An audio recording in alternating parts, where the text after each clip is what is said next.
Hey, it's Carnivore DC and Mrs. Carnivore here today. I know it's been a long time since we've seen you, but it's good to be back. Had a lot of life changes.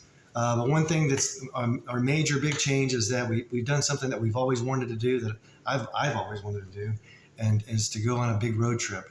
I love driving, so and I wanted to go out west, and we had a good excuse because our son was celebrating his wedding, his marriage, and so we ended up real quick. I'll just tell you, we went from the Panhandle of Florida to San Antonio, to Austin, Texas, to Jarrell, Texas, to Amarillo, Texas, to Pikes Peak. I'll say that. Then to Denver, Denver to Moab, Moab to Sedona, Sedona, Arizona to Phoenix, Arizona, Phoenix to Carlsbad, New Mexico, Carlsbad, New Mexico, back to San Antonio, San Antonio to Galveston, Galveston to League City, League City back to the Panhandle of Florida. So that ended up being 20 days. Yeah, 20 days, 5,200 miles, over 92 hours in the vehicle. That's our vehicle actually collects that data. Good thing we like each other. Yeah. Plus, and plus I like to drive. I drove most of that, which is fine because I like to drive. I just need like a little bit of a rest every day. But anyway, the good thing is that one good thing is that it was safe trip and everything. But another good thing is that we maintained our weight. I think I gained 1 pound, which is in my world is hardly basically nothing, but being 200 pounds. But anyway, Mrs. Carnivore maintained. One of the strategies that I had was I brought my workout system where I was doing something every day. I think out of the 20 days, we were thinking about it, I think maybe 3 days I didn't work out, and I was doing some sprints. That was fun to kind of get back and doing that because I didn't have my bike or my rowing machine at all. So good stuff. We did have a couple of strategies eating strategies. Go ahead to talk about your. Yeah, so on this road trip, my the videos that I've done with Carnivore DC, when it's my turn to actually share, I talk a lot about food, meal prepping, just to be prepared because I don't want to mess up because I don't have meat to eat, right? So I have this container that always carries the meat sticks in it. So I did bring that, and these are some of the varieties I get at the health food store. These came from maybe Sam's Club in bulk quantity. So I had those available, and maybe I got into them once or twice.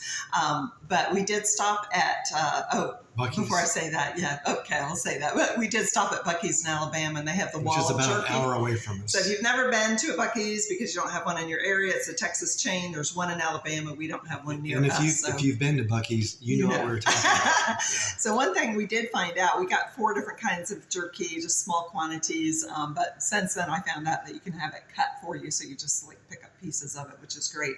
That morning when we left out at 4 a.m., I had already made some hard-boiled eggs and just cut them in half so they were easy to eat in the car.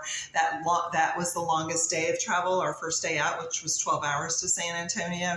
And so we didn't stop to eat food anywhere other than we stopped at a place in Louisiana that we've always wanted to go to. It's one of those meat centers, I guess, that had fresh pork cracklings and chicken cracklings and different things like that. So we did get some of that and ate, 1 piece or so of that on our way to our sons and shared those with them for dinner.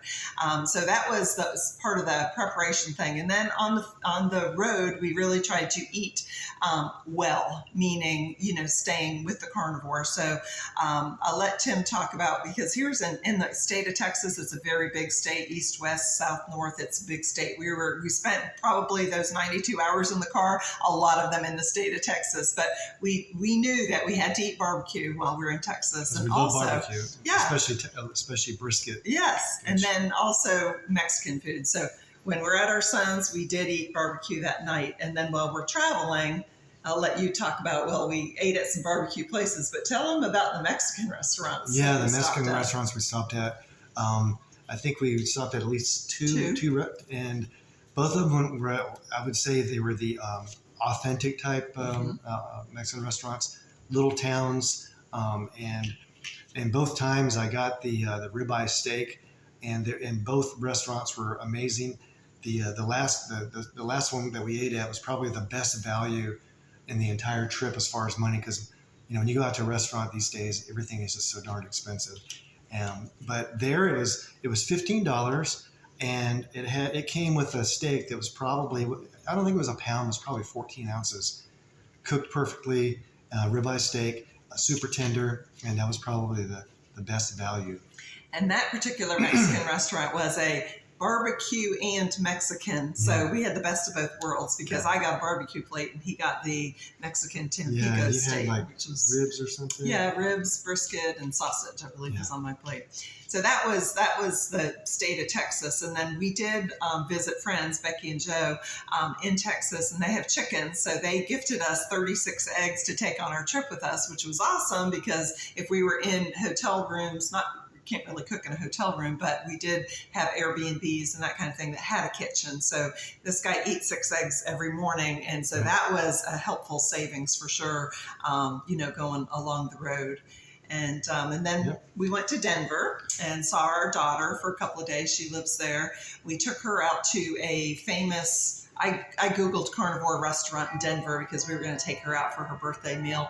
And if you hadn't seen the video of Carnivore DC interviewing her, she was a vegetarian for almost 11 years and is now full-on meat-based carnivore eating. So we did go to a great restaurant there in Denver. Yeah, and I remember she had elk and buffalo or bison. Yeah. Filet. Tenderloin. Filet. So that was she great. Was happy, and we were happy too. So something that happened to me while I was in Denver, I was like, my back is so itchy, and my daughter's putting lotion on me, and she says, Mom, it's just drier out here. You're not used to it. And I'm like, okay, but lotion. Of course, it was very dry out there. I was like lotion, chapstick the whole time.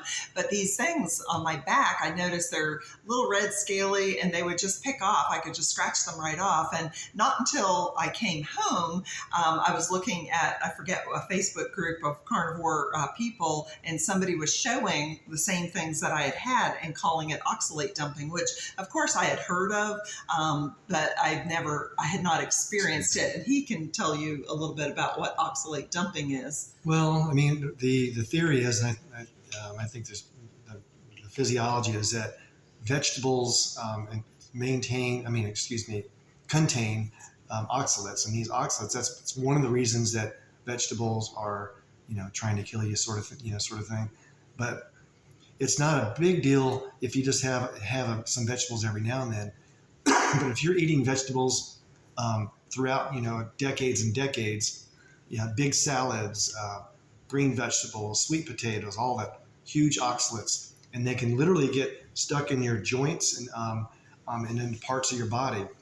And when you no longer have that, your body needs to it'll actually, instead of storing it, it'll start taking it out and dumping it out of your system. Some of it goes out into your urine, but a lot of people will get it coming out of their skin. Pretty wild. And sometimes their joints may hurt just a hair during that, just for a couple of days. But as it starts coming out, I don't think you had any joint pain, did you? No, I didn't. I just had those weird things on the skin. I'm good now. Yeah. That was just that's something that happened, and that's another reason not to eat a bunch of vegetables all the time. Yeah.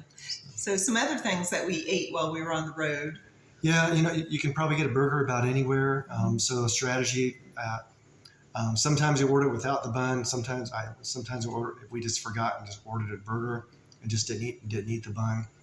I had a few French fries. I would never eat the whole fries, but I did enjoy the taste of a French fry again. It's been a long time. But I think Karen mostly would order slaw, and which is a low carb vegetable, so it's always the best. Yeah. So and then Denny's. If you're ever on the road, Denny's is a great place to stop. The Grand Slam menu, you can get to, pick 4 things, and you get all eggs and sausage and all of that. So I tell you what, let's go ahead and wrap this up because it looks like my camera is kind of logging up. So we're going to go ahead and stop this. We'll do part 2 tomorrow. And we'll do a part 2 tomorrow or in the next couple of days. Good being back. Let me know in the comments about some things, any kind of experience you've been having since I've been there.